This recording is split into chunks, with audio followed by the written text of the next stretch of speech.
Former President Jimmy Carter's funeral was held today at the National Cathedral. Quite a beautiful event.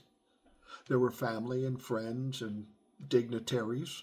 Amongst those dignitaries were all the living former presidents and vice presidents of the United States. And it was quite an interesting picture. I watched Donald Trump and Melania walk in, and he went down the row to sit at the end of his row. And while doing that, he shook hands with Al Gore, I think Dan Quayle. And then it got kind of a little awkward because he shook hands with Mike Pence. And the weird thing is, in spite of the fact that Mike Pence was his vice president, well, Donnie hasn't talked to him since,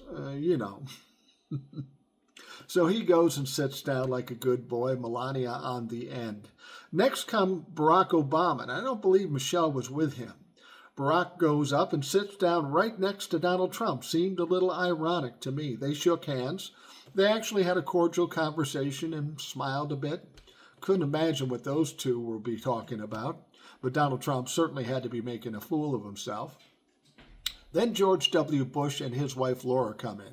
They completely snub Donald Trump. He refuses to shake hands with Donald Trump, and it's not surprising.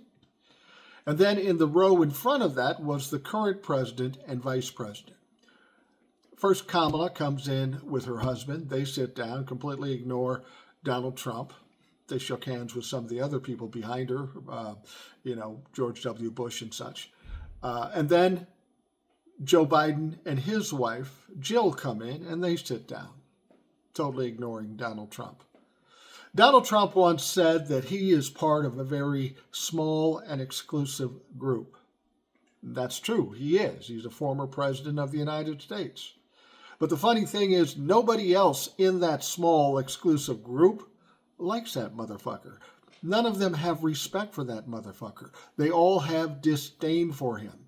And as I'm watching this funeral, I'm watching the faces of all these former presidents. They've got emotions. They might smile when something funny is said. They're reacting to what's going on during that event.